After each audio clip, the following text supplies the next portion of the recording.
Welcome to the InnovaBuzz podcast, where our job is to help you build visibility, professional credibility, and connection with your ideal client by putting the human at the center of innovative marketing, so you can build and strengthen an engaging, enduring relationship with your ideal clients. I'm Jürgen Strauss from InnovaBuzz, and I'm honored that you're here with me. If you haven't joined our wonderful marketing transformation community yet, go to innovabiz.co and collect your free gift as well. Do subscribe to the show and also leave a review because it helps others find us. Let's get into today's masterclass on this InnovaBuzz podcast.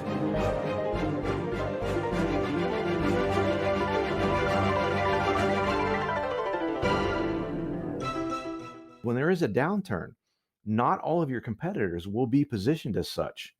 And some of them, unfortunately, won't survive, especially how severe this pandemic is, the economic crisis it's created. Not all of your competitors are going to make it.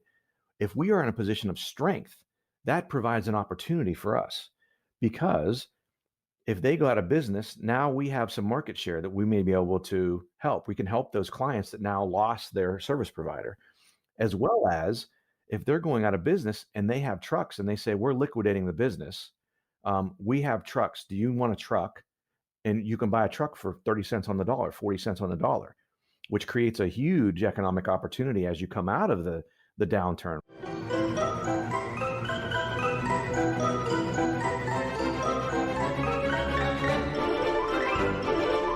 Welcome back.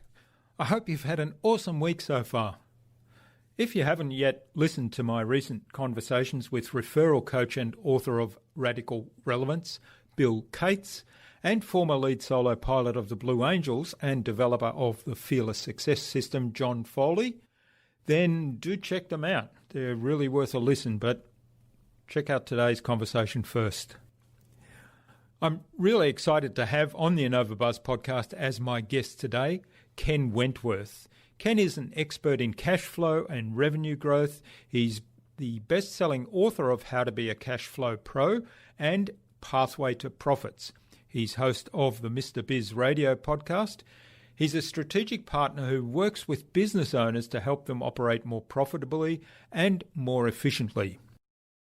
He's often quoted and appears as an expert on small business topics in a variety of written and online publications, including Forbes, American Express, Fast Company, NBC, ABC, Fox, Business News Daily, among others.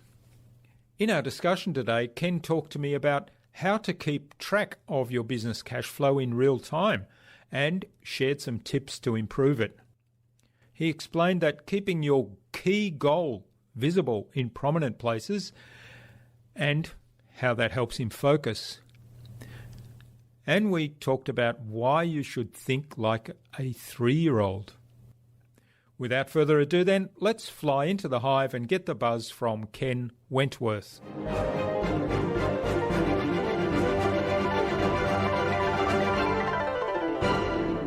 Hi, I'm your host Jürgen Strauss from InnovaBizz, and I'm really excited to welcome today to the InnovaBuzz podcast all the way from Columbus, Ohio in the USA, Ken Wentworth, who's an on-demand CFO, Chief Financial Officer, for those that are not familiar with the terminology, a cash flow expert. He's a speaker, and he's also a best-selling author of the books Pathway to Profits and How to Be a Cash Flow Pro. And he also has his own radio show and podcast. Welcome to the InnovaBuzz podcast, Ken. It's a real privilege to have you here as my guest. Yeah, I really appreciate you having me on, Jürgen. I've been looking forward to it ever since we got this set up a while back.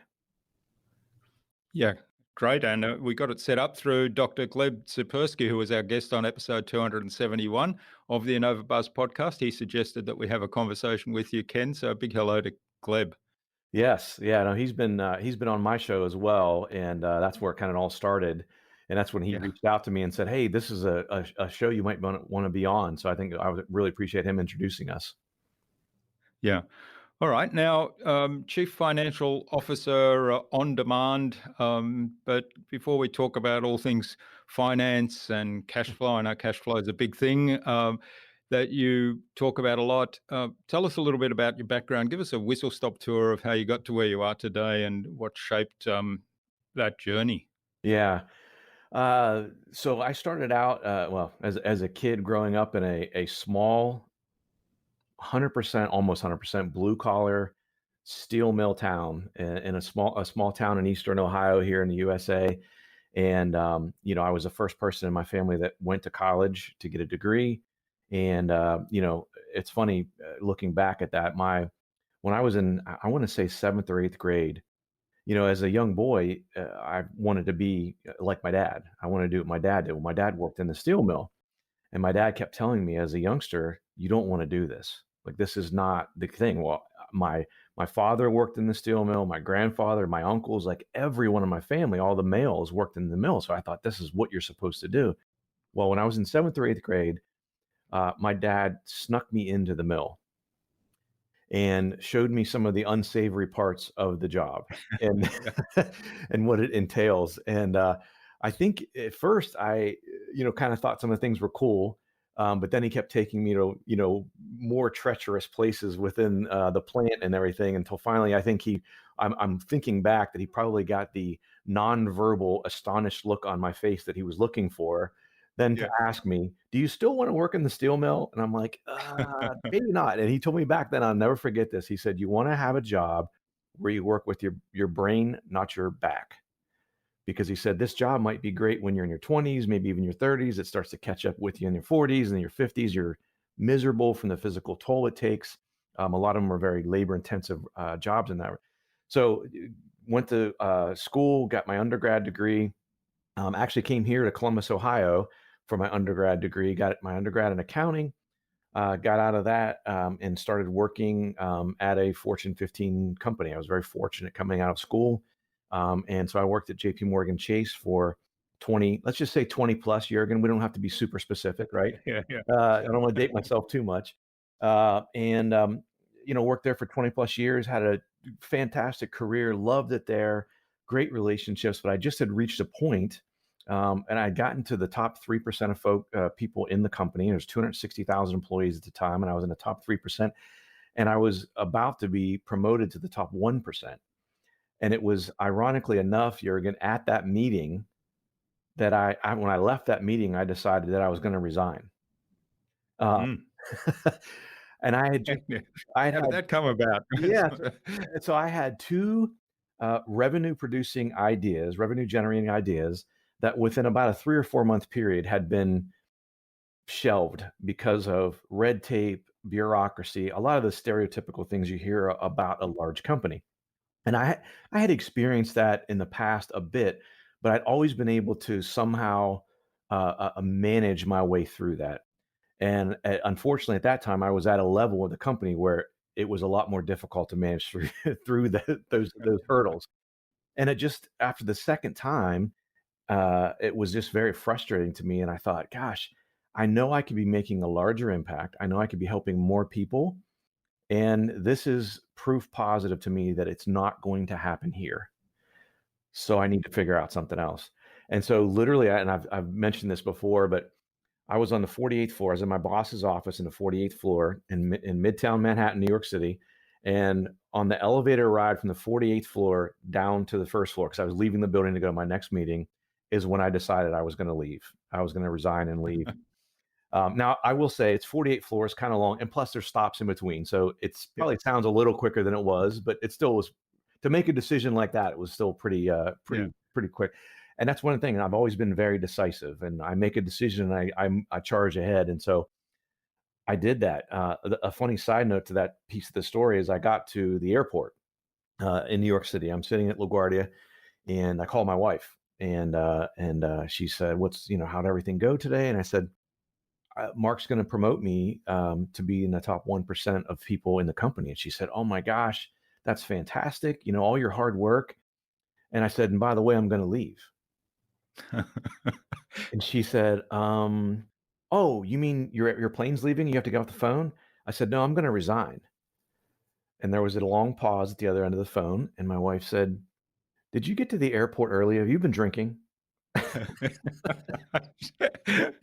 And I said, "No, actually." And she said, "Well, let's just talk about when you get home." And then once I got home, and we talked through it, and she sort of understood.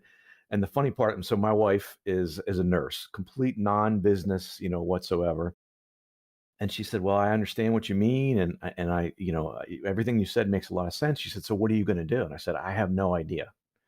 And so again, I have the astonished look from my wife, like, "Well, how can you just quit a great job, a lucrative career, when you don't even know what you're going to do next?" I just had the confidence that I knew I would figure it out. I knew there was something bigger. I knew I could figure it out, and so that's what I did. So I met with my mentor. We sort of went through everything, figured it out, and he said, "I think this is what you need to do."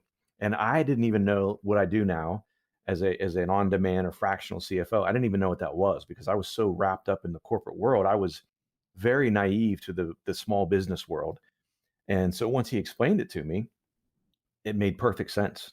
And so I went out and got my first client, and I was probably, I don't know, maybe 2 weeks in to that assignment that with that client. And I came home. I was driving home, and it was just like this complete aha epiphany moment that this, without a doubt, is what I'm on earth right now to be doing.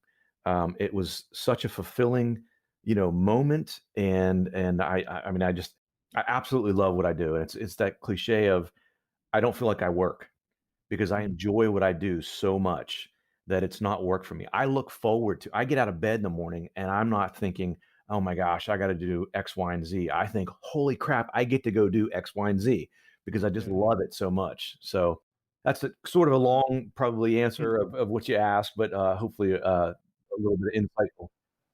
I think that transformation that you get to when you have that realization, that's quite amazing, isn't it? Because I know from my own experience, I mean, I had, and shall we say 20 plus years, so I don't date myself, um, in the corporate world. And most of that, I mean, again, like you, I was really lucky. Most of that I really enjoyed. I loved working with clients. I was traveling a lot and loved experiencing different cultures and interacting with different people all over the place.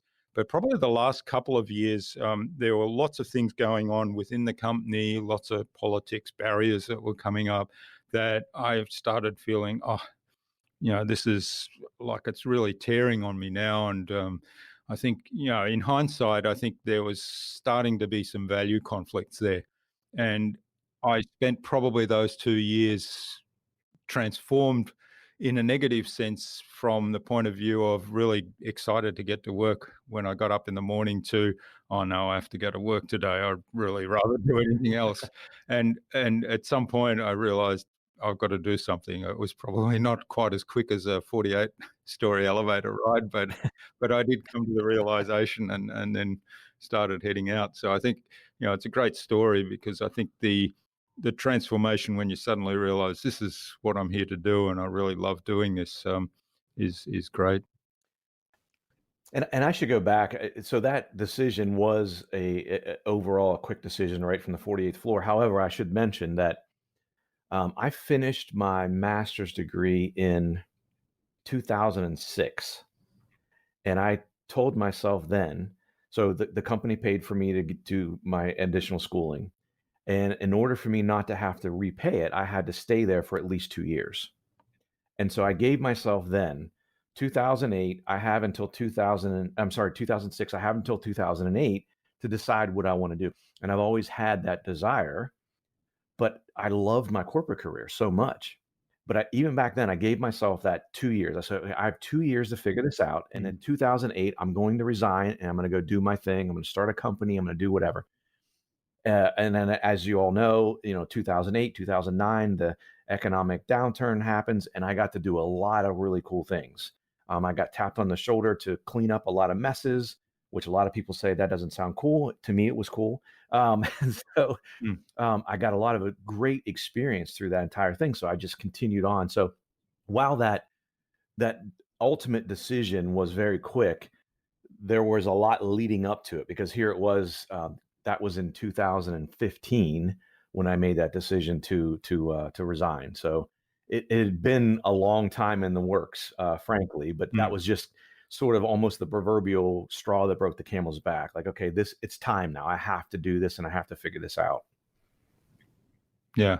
Yeah. And it's interesting. You mentioned you had a mentor at the time. So was that an external person that was mentoring you? Yeah, and honestly, I'm a little bit embarrassed to admit this, Jurgen, but I honestly didn't really have a mentor prior to that.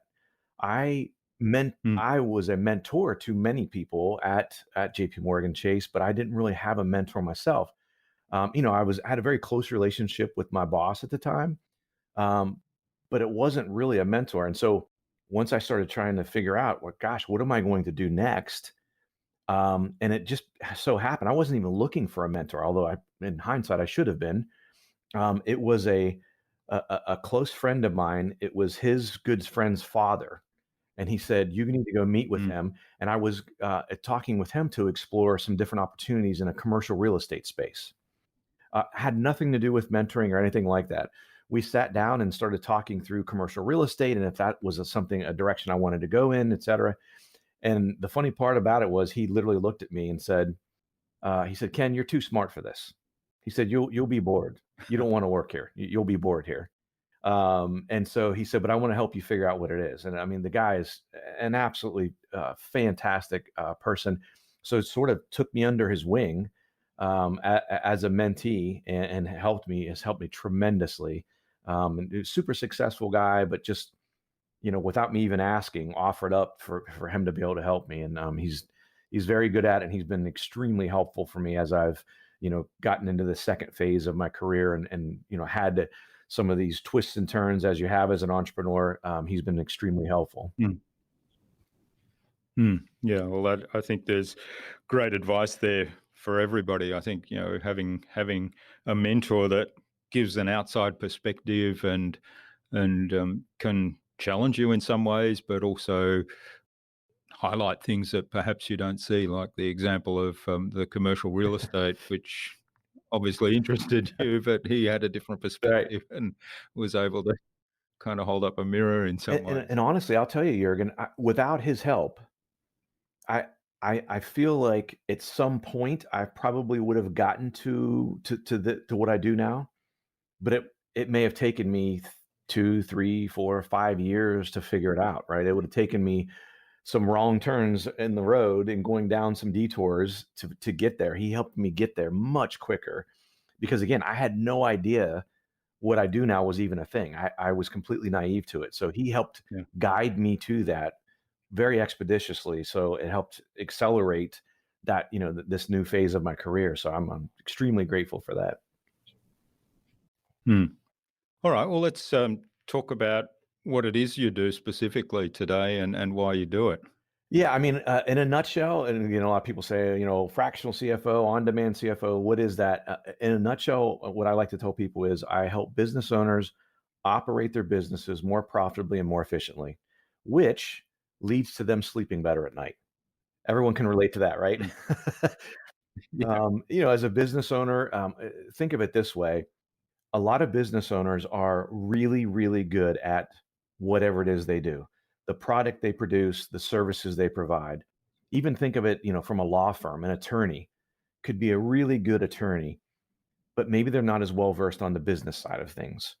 And so that's where I can help them. There could be someone who's running a manufacturing company who's really, really good at creating widgets, but they just don't understand and they've been exposed to the full gamut of the business side of things and how to run a business as profitably and as efficiently as possible, which again just leads to better sleep at night, right? You have a stronger balance sheet, you have a stronger company, you don't have to worry about, oh my gosh, I have payroll in 6 days and am I going to get enough money in the door to be able to make payroll and things like that. I mean, getting through those things, and that's, as you mentioned at the outset, cash flow is a big part of that. I figured that out very quickly. I mean, obviously without cash flow you don't have a business, so a very important Mm. aspect there, and that's what led me to write that first book. And it wasn't even intended to be a book.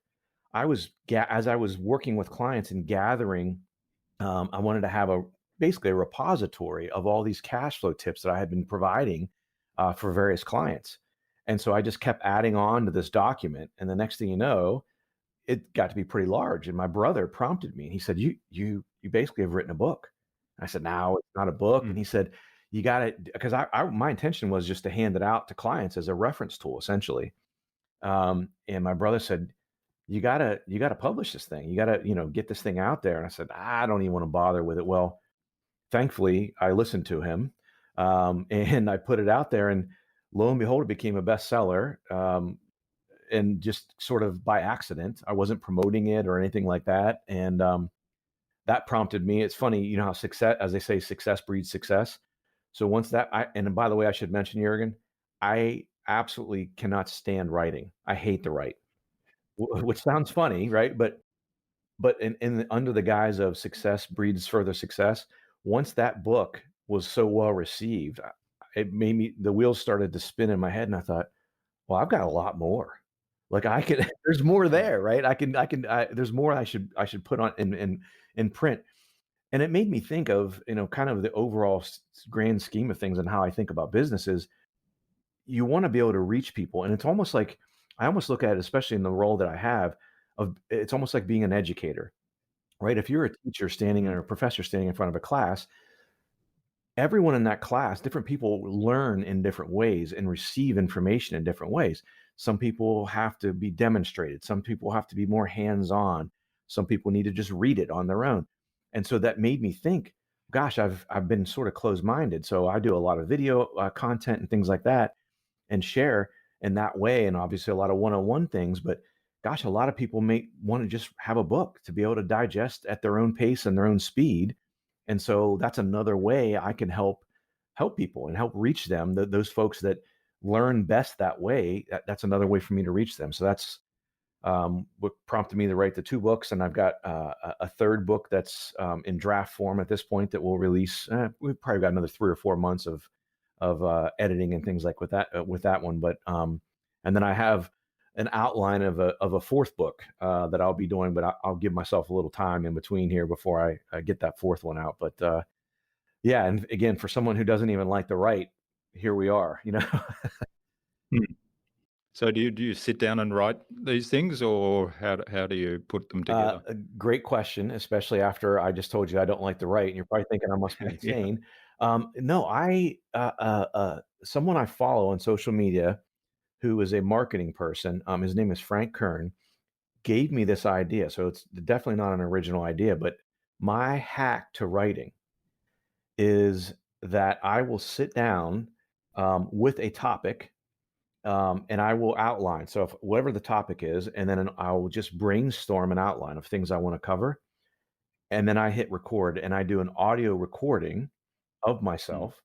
Then I have I have an AI app that I use that transcribes it for me. I get it back, I edit the transcription, and that becomes my book. Yeah. I was interested because that's pretty much how I write most of my articles. I haven't quite gotten to a book stage yet. I think I probably need to do that. I need to take your brother's advice. But certainly, I quite enjoy writing, but I'd still struggle with it. And also my writing, because I've got a scientific background, my writing tends to be very scientifically formal, if you like, whereas it's not the way I speak. So by recording my voice from a bullet point list, it comes out the way I speak. So it's my voice. And it's interesting, and I didn't even think of this as a sort of a tangential benefit to writing a book or creating a book in that manner, is that my second book, Pathway to Profits, had a professionally reviewed. And the person said, literally in the review, this book is different than so many business books because I felt like Ken was talking to me across the desk and not talking at me, but talking with me. And so I thought, well, yeah, I actually was. And I'll tell you, Jurgen, another little secret of mine when I do this, I will have a picture next to my laptop. So I am looking at someone like I'm having a conversation, that I find that helps me be more conversational and less academic or more technical, as you mentioned. I think at least for me, that helps tremendously. Yeah, I find that helps tremendously too. Someone gave me that tip a little while ago. It was actually on the podcast. I can't recall right now who it was. It was probably several years ago now, but I thought, yeah, that's a great idea, and it certainly does work. I agree Yeah. with you. Mm. And I use that when I do videos now too. Yeah, same thing here. Yeah. Mm. All right. Now, tell us a little bit about, we talked cash flow very briefly early on. Tell us a little bit, what are some of the big cash flow risks and traps that people fall into in small business? I mean, honestly, probably the first one I would mention is that I think, and what I've found with working with clients and speaking with business owners, uh, not just in the US here, but all over the world, is most business owners honestly don't understand cash flow. They think cash flow is synonymous with income, and it's not. You Mm. could have income and have cash flow troubles. You can look great on the cash flow side, but actually be losing money. And again, when I say those things, people go, "That doesn't make any sense at all to me," which is all the more reason you need to understand cash flow.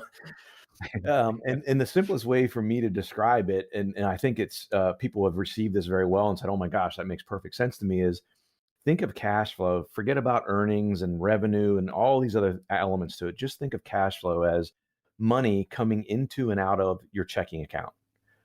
That is in the most bare brass tactics. That's what cash flow is. It's when money's coming in, when it's going out. And most of it has to do with the timing of it. So again, on an income statement, it may show that you're making money, but it may be Mm. you have all the expense up front. So you had to pay for, say, for manufacturing, you had to pay for raw materials to create your widget. You had to pay for the labor. You had to ship it. You had all these other expenses. And then maybe your sales cycle is 4 months long. So you had all that expense in month one. Well, you're losing money, but after through 4 months, once you sell it all, you have net income, and so everything looks great. But in those first 3 months before you get the revenue, you may not be able to pay all your bills. And so Mm. it becomes a little, and that's an extreme example, but just to sort of illustrate it as clearly as possible, is that's really what it boils down to. And so it's all about timing, when the money's coming into your account, your checking account, and when it's leaving.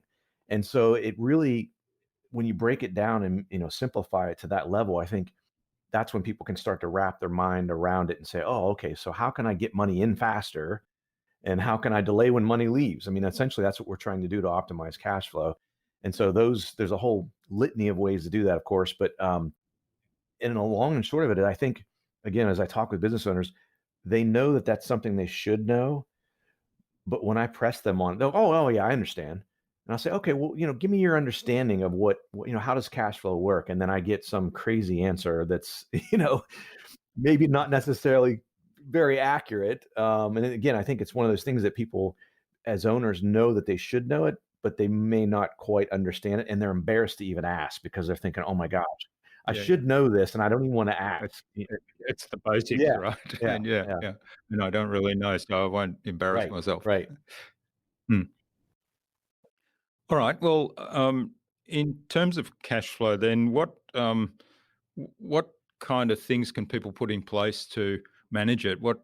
How do you measure it? How do you kind of keep track of it on an ongoing basis?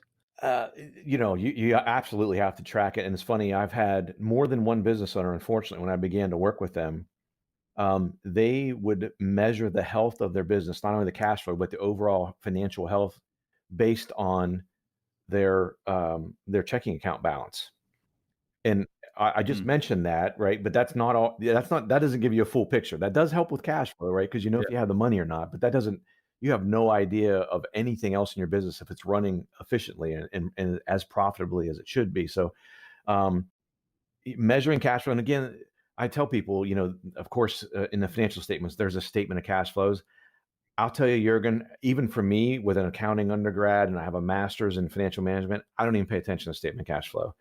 It's especially to someone who's not, classically trained, as they say, on the financial side of things. It's as a lot of my clients say, that's accounting mumbo jumbo. I don't understand that.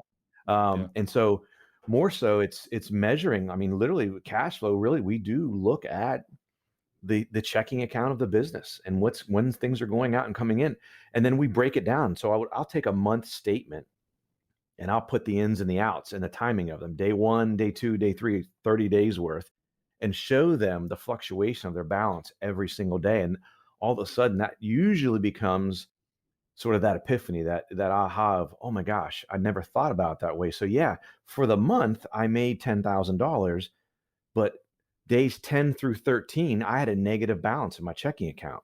I had a cash flow problem, Mm. even though the full 30 days I'm fine. So it's all about timing with cash flow. So that's particularly important. And I'll tell you just real quick as a sort of a side note to that, one of the easy ways to help with that is, or two easy ways. First of all, get your invoices out right away. As soon as you provide a service for someone, get an invoice out. You can offer some incentives for them to pay you earlier, for example, and maybe you give them a little bit of a discount if they pay you within 10 days, as opposed to, I know a lot of times in a lot of industries, the standard is a net 30, so they have to pay you within 30 days, getting that money in a little bit quicker. And I'll tell you, the number one thing I help people with cash flow that makes an almost immediate benefit is as credit cards. Now, it's not only accepting credit cards, and I know a lot of people say, well, gosh, everyone accept credit cards. It's 2020. Well, actually, they don't. There's about a third of the businesses overall globally do not accept credit cards, and it's a terrible mistake. Mm. And the people who I've run into that don't accept credit cards say, I don't want to pay the 2% or 3% fee or whatever. And I can quickly illustrate to them how that financially doesn't make sense. I haven't run Yeah. across a business yet to where paying that fee didn't make sense, because it helps your cash flow tremendously. And the other, on the flip side of that, is you can help as far as the money going out of your account is utilizing a business credit card for your expenses. Now, I have to preface that by saying I'm not suggesting to finance your business with credit cards. I don't mean that at all. You pay your balance Mm. every single month. Otherwise, this doesn't work. But so think of it this way. In that example I gave earlier with a manufacturer, that they have to buy raw materials on day one, obviously, before they can produce their widget. So they buy those raw materials on day one. They come into the plant, they create the widget, and they sell it. So it takes them how long to do that? Well, if they pay for that widget with a credit card, they're going to get the invoice sometime later, maybe a couple of weeks later. The invoice will be due in 30 days. So now you got another 30 days. And what I tell people, and some people don't like this advice, and I've been criticized on this, and so it's a little bit polarizing, but if someone gives me a net 30 invoice and there is no financial incentive for me to pay earlier, I pay on day 29. Because my stance is, if you wanted me to pay earlier, you should have asked for that. And I don't mean that in a facetious Mm. way. I just mean that's just part of doing business. And so I suggest to pay it on day 29, but pay it with a business credit card.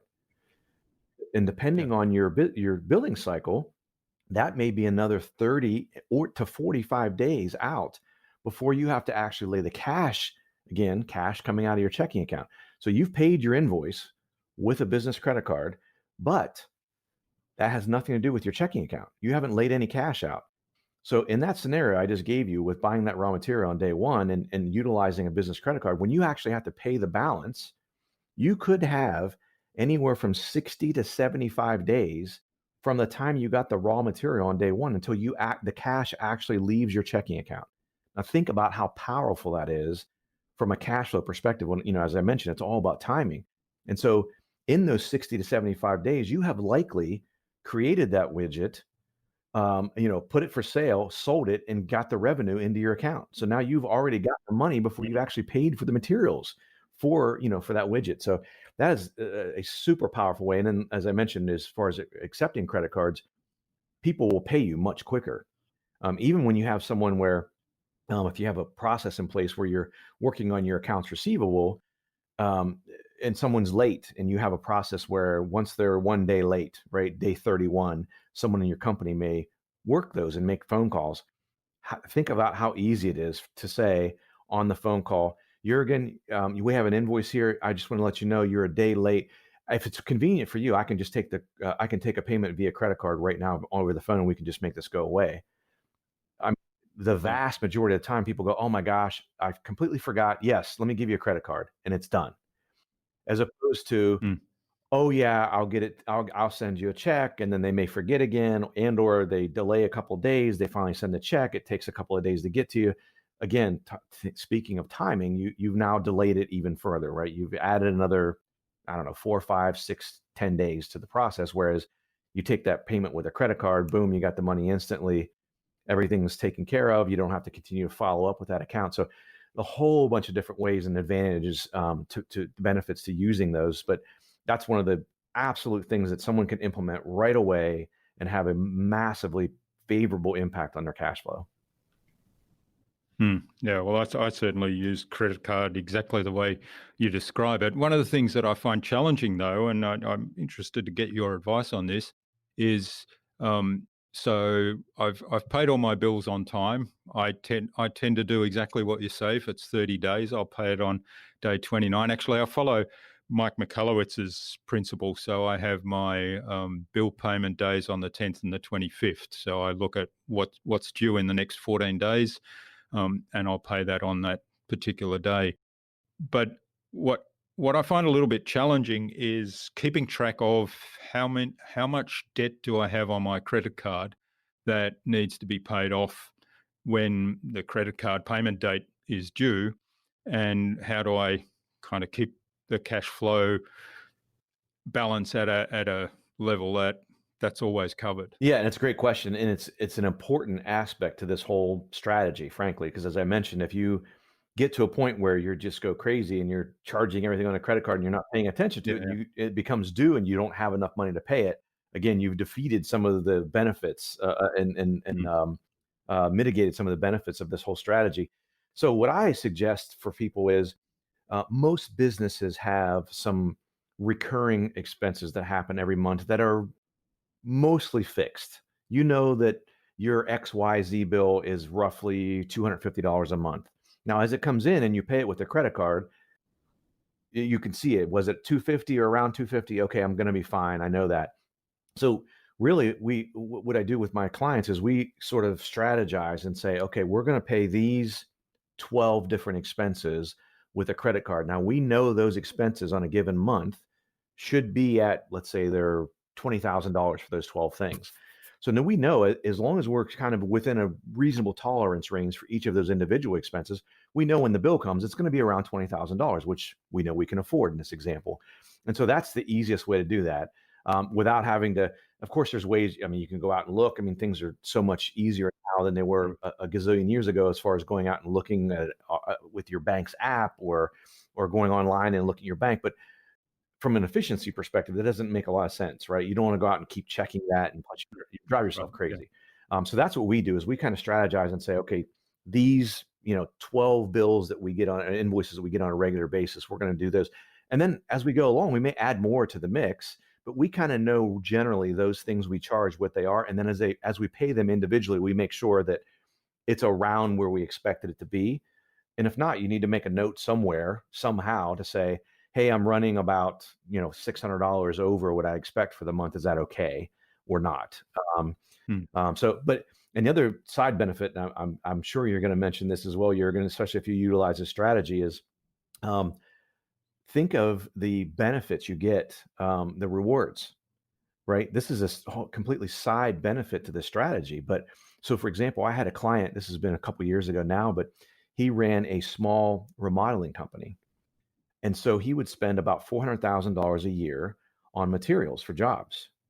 So we began to use and I'm not affiliated with any particular credit card company, but there is one out there that has no spending limit and gives you 2% cash back with no limit. There's no annual fee, completely just 2%. And you won't have to search very far to find it. So think of that.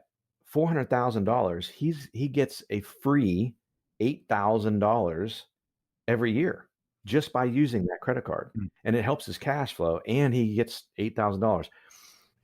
That particular client, although he was very thankful how much I helped him, he did something not very nice, Jürgen.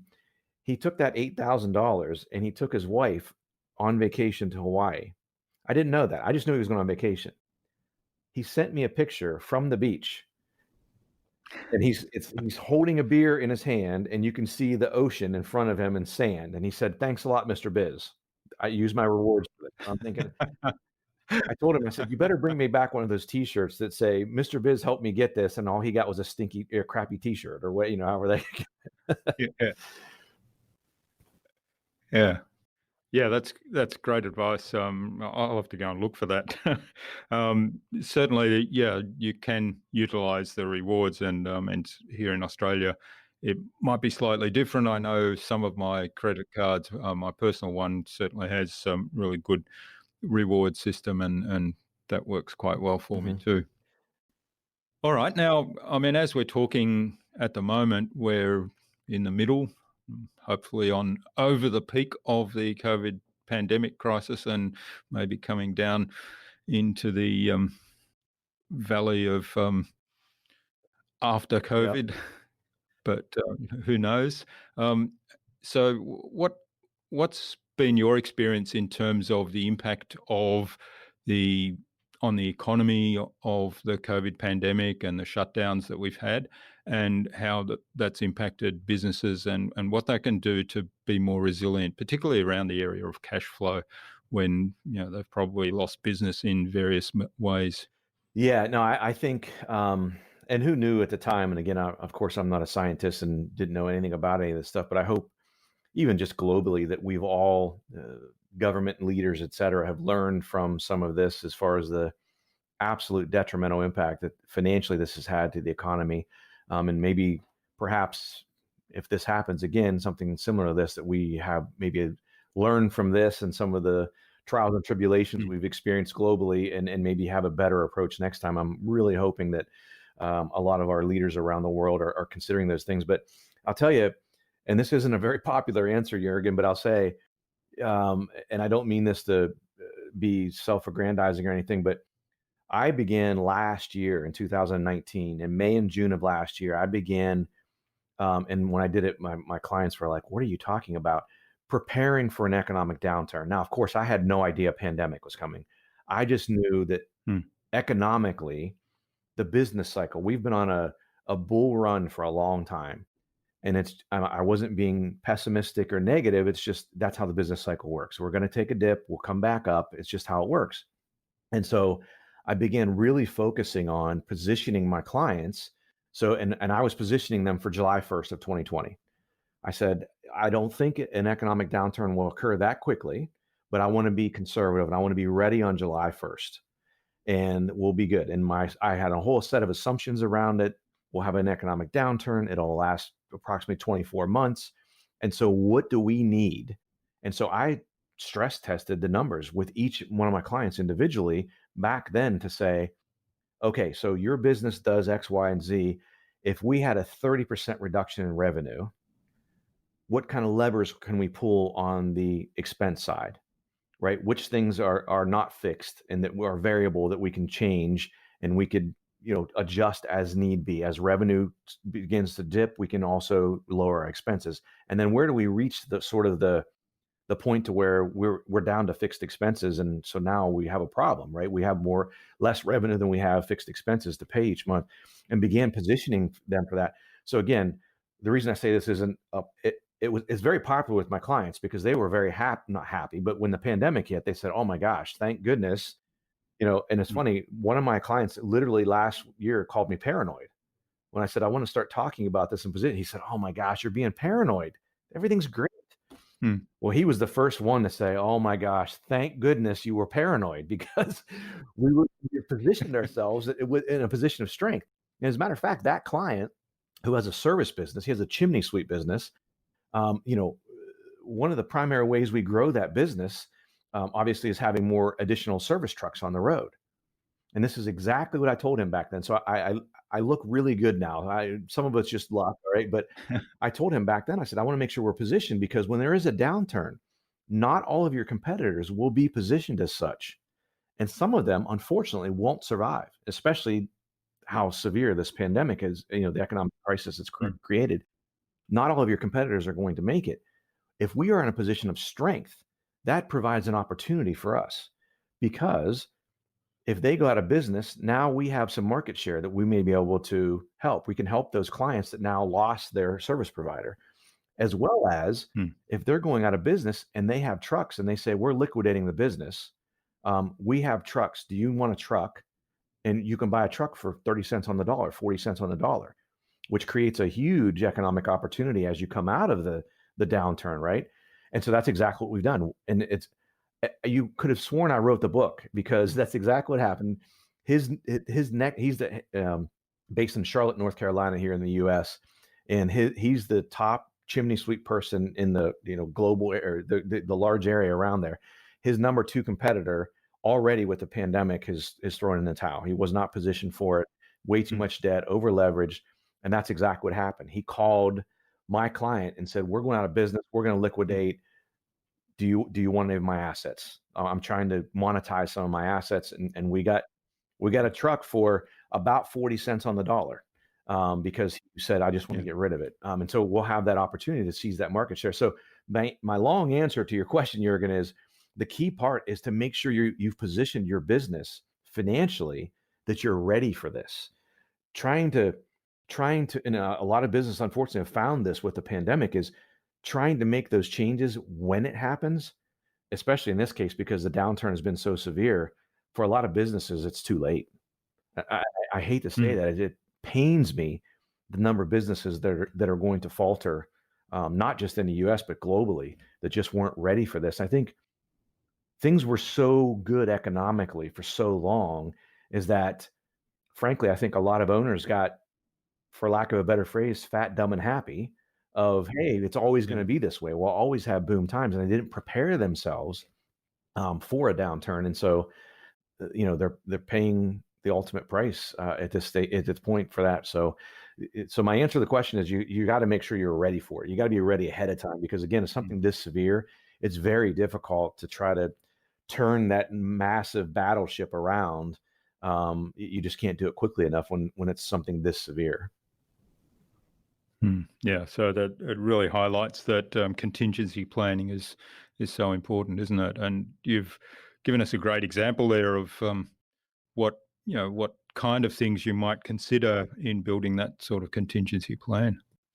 All right, well, this has been fabulous, Ken. I could dig in some more on a lot of these things. I think there's some great lessons there, but I'd encourage people to go and check out your website and your books to find out some more. It's a good time now, I think, to move on to the Buzz, which is our innovation round, and it's designed to help our audience, who are primarily innovators and leaders in their field, with some tips from your experience. So I've got 5 questions, and hopefully you'll give us some really insightful answers and inspire our listener to go and do something awesome today. I hope so.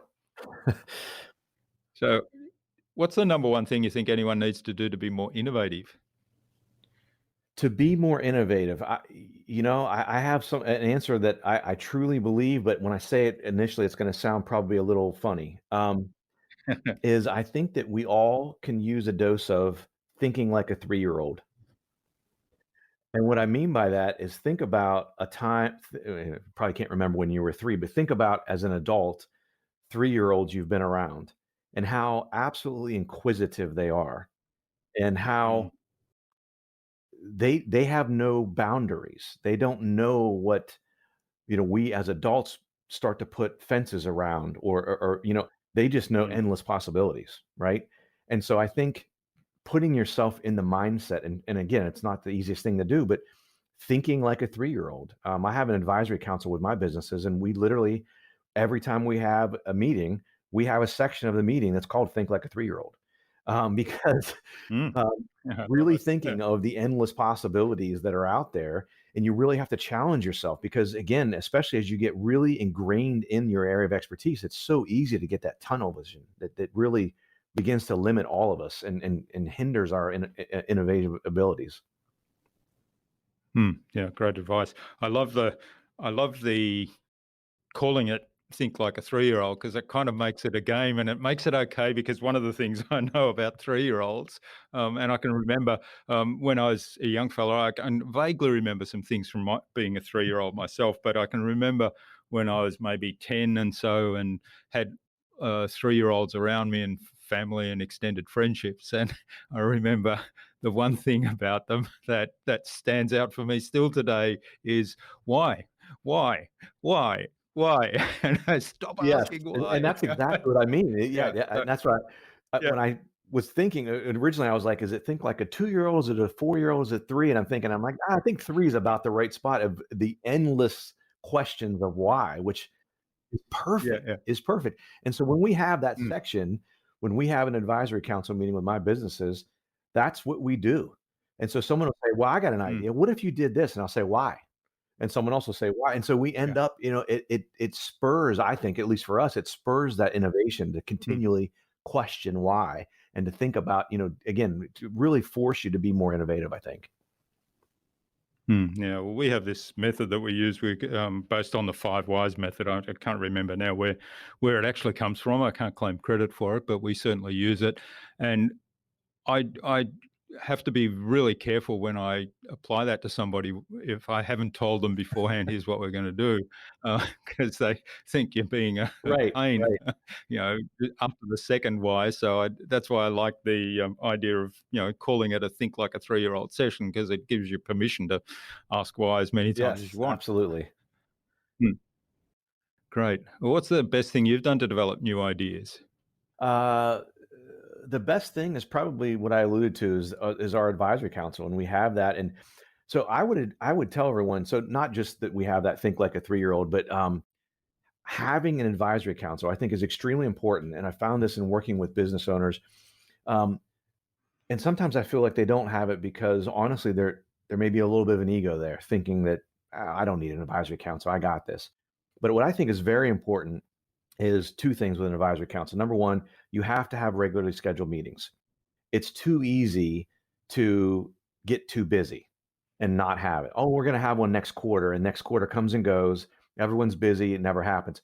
The other thing is it's just being courteous to your board members that they know during the year when those meetings are exactly, so they can plan for it in their schedule to ensure you have proper attendance. But the second thing I'll say about advisory council that I found is absolutely the most important one is that what I found at least is that we as people, we hire folks this way, and we in that case have board members, council members that are similar. You inherently look for people that are like you. Mm, However, for an advisory council or a board, that is in my opinion, the absolute wrong thing to do. You already have your yeah. opinions. You know how you do things. You want to find people that have a complete varied background and frankly varied personalities. I have one person on my advisory council who I literally call him Cynical Sam. And I think it's good. And we have balance, right? If you have all cynical people, right, nothing ever gets done because everyone always poo-poos all the ideas. But I think it's good to have that cynic voice there to say, wait a minute, guys, you haven't thought about this. Now, sometimes we say, you're missing the point here, right? But other times he brings something up and we're like, oh my gosh, you're right. We hadn't even thought about that. So it's very important. I have someone who's an artist on my advisory council. And I'm sure you know the type, Jurgen, that just mind, everything, their mind is just is thinks so much differently than mine, which is what makes them so valuable because they bring a Mm, completely different perspective, non-business. They don't, and that's the thing, it's the checks and balances within the council is that that this particular art person, they have no, they don't care about anything financial. They don't care, is this going to make money? They don't care, right? They're like, oh, you need to build it and yeah. put this and have a mural over here, and which is helpful though. So now the business minds on the council can say, oh, that's a fantastic idea. How can we make that work? Can we make that profitable? Can we make it, have a good ROI with that? So that's really, really important, I think, with an advisory council is make sure you don't have people who have personalities and even backgrounds like yourself, because to me, you get too much into the group think and innovation just gets absolutely squashed.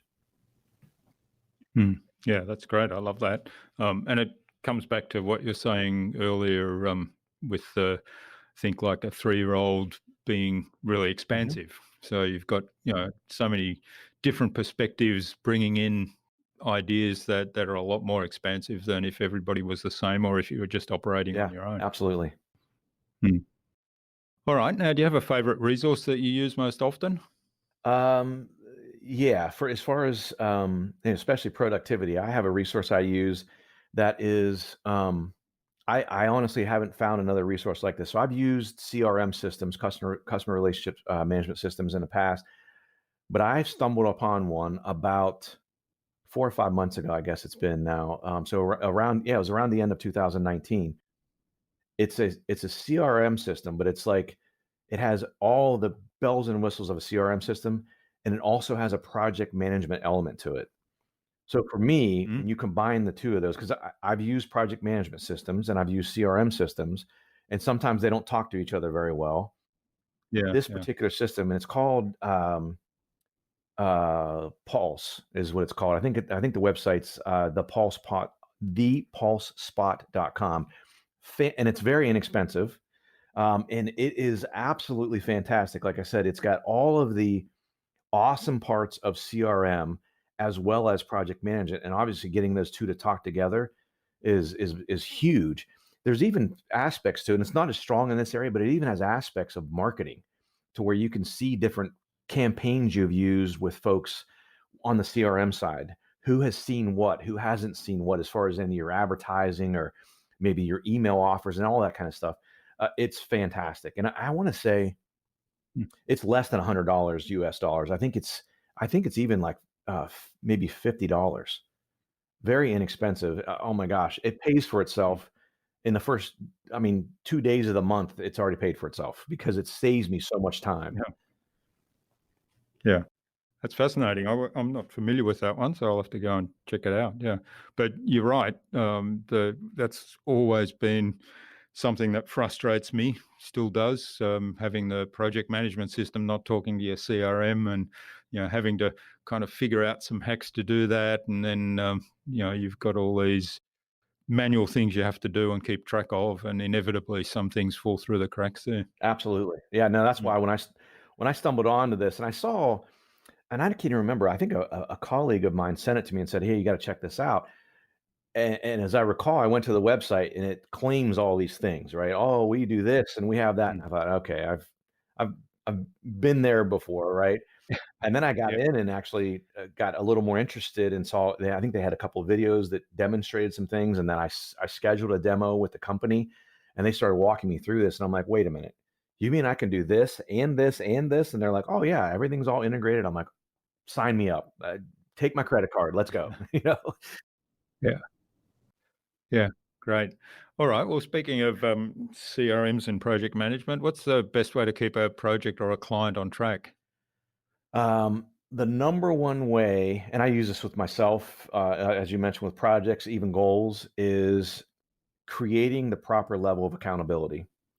And with clients, I use that. Obviously, every one of my clients has a budget, and we track against that budget. We review it every single month, and that creates a level of accountability. So they know we're going to have that meeting every month, and so to see what the progress we've made or where we need to make changes and things like that. But I think that accountability is just extremely important, whether it be again with you're having regular meetings with the client or customer. But one of the ways I do it, like for myself with goals, is, and this may sound really silly, but I promise you it'll cost you less than $2 US dollars. And for me, I've used this, gosh, in every aspect of my life. When I have a goal, I will buy those little 3x5 index cards, and I will Mhm. write typically either a number or one word on those index cards, and I'll have maybe four, five, six of them. Now I take those index cards and I put the first one on the mirror. I tape it to the mirror above my sink in our bathroom. So every Yeah. morning when I get up and I'm brushing my teeth and I'm shaving and I'm combing my hair, whatever, brushing my hair, I see it. So it's a constant reminder. I will put Mm. one on the dashboard in my truck. So now when I'm driving, I have another reminder. I will put another one in my office near my monitor, hanging off the bottom of my monitors. So now I have a reminder there. I can't escape it. So whatever it is, I Yeah. cannot escape it. Now again, you can't have 8 different ones, right? If you have one primary goal or thing that you're trying to accomplish, it's for me, it's been very, very powerful. And it constantly, you can't, again, as I mentioned, you can't escape it. It's always there. It's a constant reminder because it's sometimes easy. Let's say you had a goal or a project you're working on that may be a 6-month project. Well, it's difficult to stay on track and motivated for those 6 months. So how do you do that? And for me, this is a powerful one. For example, the one in my truck, if I get in my truck to drive somewhere, I see that, and especially if there's no one else in the vehicle with me, now while I'm driving, I've just been reminded. So now I have 10 minutes or whatever, and I may start thinking about, gosh, what have I done Yeah. today? What other things can I be doing? And so it constantly gives you that reminder.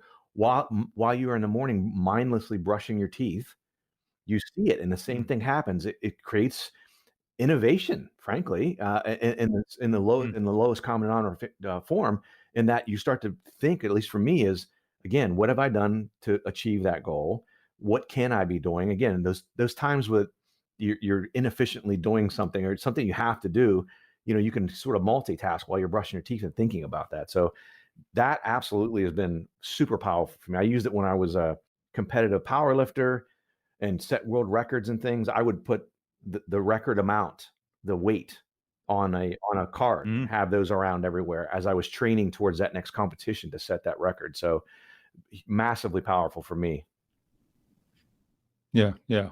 And the other thing I love about that is it forces you to actually focus because you can't have too many of those post-it notes or check cards, whatever you call them, posted. So it forces you to actually focus on one or two goals or three goals, perhaps, and um, just that focus helps a lot. Yes, Also, absolutely. Yeah, and you're exactly right. Like when I do it, I literally will only have one goal. Because what I found for mm, me, I start to get too fragmented. If I have, yeah, multiple things on that card, I get too fragmented. So I'll focus on one at a time.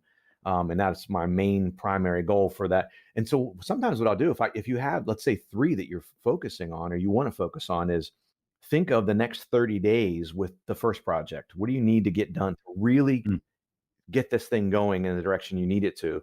And make that for 30 days your index card.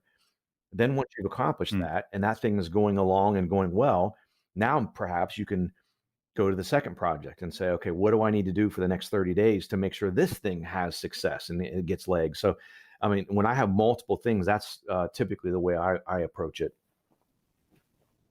Mm, mm. Great advice. I love it. All right. And what's the number one thing anyone can do to differentiate themselves? To differentiate yourself, I say this all the time, and it's an underlying theme that I use in the content I put out and dealing, helping clients and things is make it easy for people to do business with you by doing what your competitors don't do. It's kind of a mouthful and it sounds kind of obvious and easy, but what I mean by that is don't get stuck in that, as I mentioned earlier, like that sort of that group think or even industry think. So for example, if you're in an industry that typically works with retainers, be willing to do hourly. A thing like that may set you apart because if they've talked to and they're interviewing three other consultants, let's say, and they all want a retainer, and that particular client is not comfortable with a retainer, and you offer hourly. It's a simple example, but something like that is doing things a little bit differently. Um, offer what I try to do with like Mr. Biz Solutions is try to offer kind of a one-stop shop for your customers in your area of expertise. And it could be complementary services or products. And it doesn't mean that you have to create those, but you can create strategic partnerships with trusted resources. And they have to be trusted resources. But so again, it makes it easy for your folks to do business with you because you're doing things that a competitor doesn't. So for me, for example, an example of this might be Jurgen is, I'm a CFO. I'm not an accountant. I mean, my undergrad's in accounting, but I don't do accounting. I'm not a bookkeeper. I don't do any of that stuff. I'm not an attorney. Well, I have very trusted resources. So if someone comes to me and says, I need a bookkeeper, I need someone to close my books, and I need a CFO, I say, I got you. I'll be the CFO part, and I will bring on a resource that will help us that I trust myself on the bookkeeping side. So now they don't have to go hire a bookkeeper and hire me as a CFO and then hope that the two of us mesh together well, right? They come one place and get it. They say, I'm starting a business. And so I need to put together a business plan. I need to file my legal structured documents. I'm not an attorney. I need to get an attorney. I can handle that for you. Let me manage the whole process for you. And again, A lot of my competitors don't do that. They say, I'm a CFO. That's all I do. You're going to have to go hire a bookkeeper, or you're going to have to go hire an attorney. So that's just one example of how to do that without having to create those things yourself, but just make it easy to do business. And what I found, not only in my own business, but with my clients as well, that in most cases will differentiate you, because a lot of people just don't do those things. They focus on, very narrow focus on their business.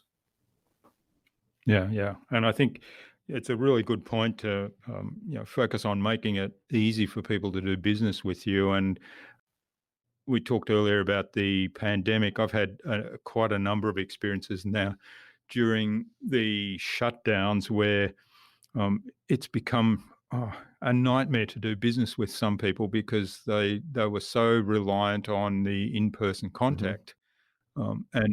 And they have no contingencies for, like, doing customer service over remote connections, or providing means to return products or deliver products. And I keep thinking, I have this term that I learnt when I was doing my accreditation for one of the consulting franchises that I started out with, called Wamish.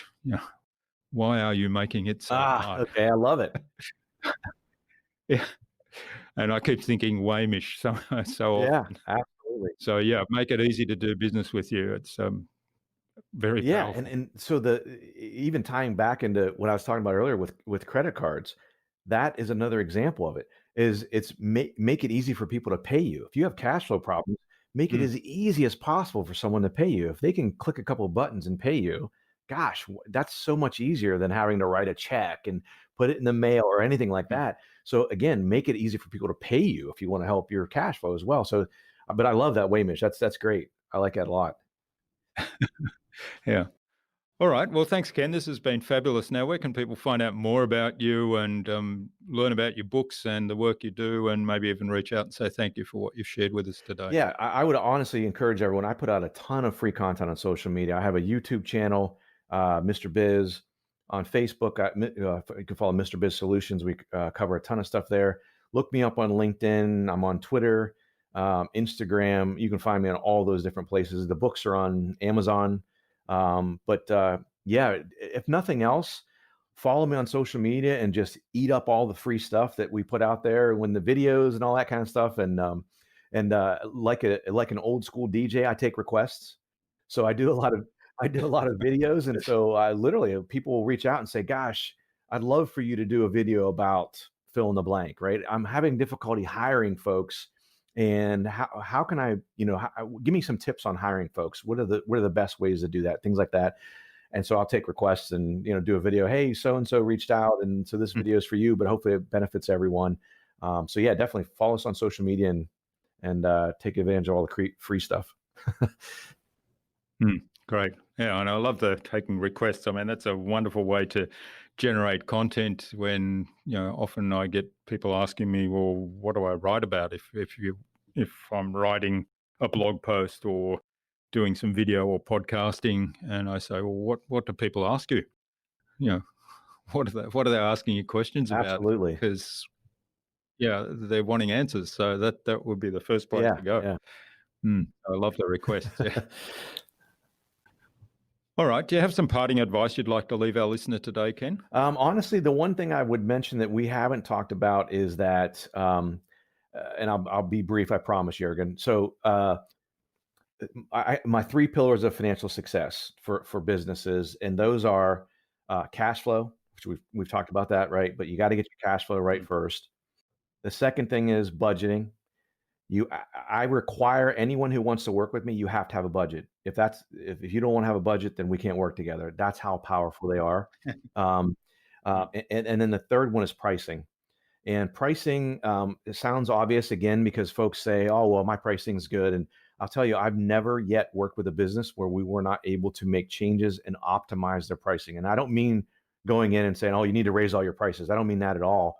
What I mean is, a lot of businesses have what I call the silent business killer, and that is unprofitable products or services, or maybe even customers, I call it the silent business killer, because when I mention that to an owner, they go, Ken, we don't have any unprofitable products, services, or customers. I call it silent Mm. because you probably do, you just don't know it. And so you're No. doing business and maybe you're growing and expanding the amount of it, the volume of business you're doing on that product, service, or customer. And all you're doing is running in quicksand. You're just digging yourself a deeper and deeper hole because you're losing money on that. So getting that pricing nailed down, and that when I start working with a client, those are the three areas we start with first. That's why I call it the pillars. If you get those three pillars correct in your business, everything else can flourish. You can begin to scale. Think about it. If you don't have those right, if your pricing is wrong and you have unprofitable products and you begin to scale, again, you're scaling unprofitably. And that's how you see occasionally you'll see a business that's, let's say, a brick and mortar that has maybe it's a restaurant and they have a line out the door. And then all of a sudden, 6 months later, you see a for rent sign and you're like, what happened? Like they Yeah, were yeah. so popular. Likely they were scaling unprofitably, right? They were growing and growing and growing, but it was unprofitable because they were just, and as you grow with that unprofitability, it just obviously makes you more unprofitable. So those three things, my three pillars of financial success, massively important. If you do nothing else as a business owner, you have to make sure those three things are optimized in your business. Great. Well, it sounds like we might have to get you back on for a couple of extra podcasts later on to talk about the topics we didn't cover today. But certainly I'd encourage people to go and check out your YouTube channel, your Facebook page, and other social media for all the videos and content you post, the radio show you host on your website, and also check out the two books that we mentioned earlier, How to Be a Cash Flow Pro and Pathway to Profits. Absolutely. And keep an eye out for the third book coming soon, I guess. Yes, Pathway to More Profits. Pathway to More Profits. I like it. Yeah. All right. Well, finally then, Ken, who would you like me to chat with on a future InnovaBuzz podcast and why? Honestly, the person that really pops to mind, and this is hopefully will make sense, is his name is Jason Case. He is the owner of the company that I mentioned earlier, my favorite, innovative and productive thing, that system, Pulse. I got to know him. He was, when I first started working with Pulse, he's the one that did the demo, and I really enjoyed him and liked him. And so now I've gotten to know him a little bit. He's a fantastic guy, and he's very efficiency, innovation, technology focused person. So I think he'd be a really good guest on the show. Great. All right. Well, we'll reach out to Jason and maybe get an introduction from you and then bring you on the show to have that conversation. Yeah, absolutely. I'd be honored. Thanks.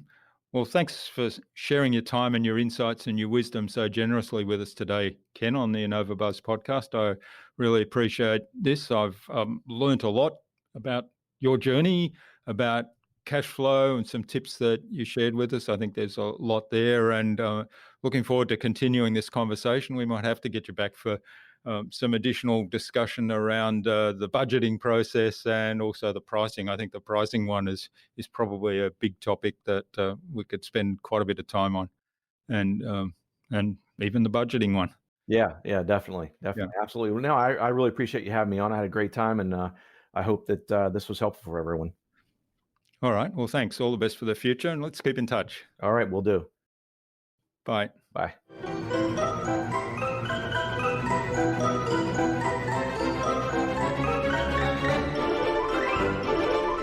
I hope you enjoyed that valuable and highly informative conversation with Ken and took something away from his episode. He shared a bunch of valuable tips around cash flow and improving cash flow in times like we find ourselves in now.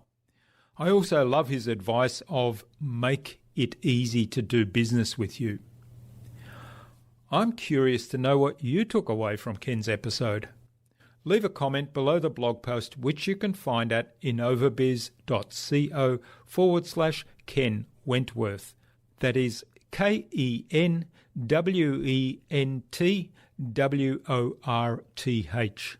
All lowercase, all one word, innovabiz.co/Ken Wentworth.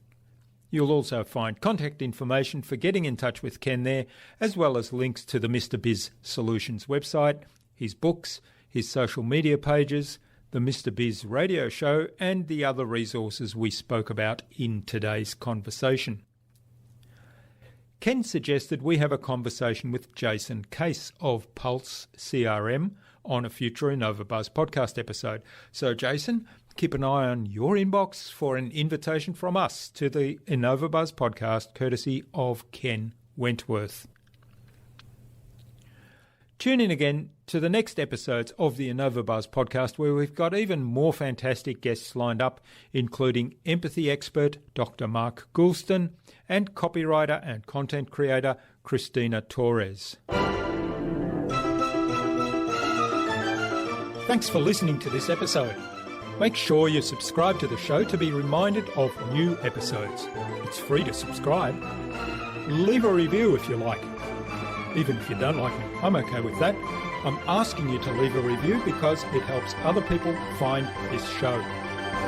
Go to innovabiz.co to join our marketing transformation community and access a free gift my team and I made for you. It's the Marketing Master Mini Class. We want to give you everything you need to transform your marketing into a human-centered, relationship-focused growth engine. Until next time, I'm Jürgen Strauss from InnovaBiz. Remember, be awesome and keep innovating.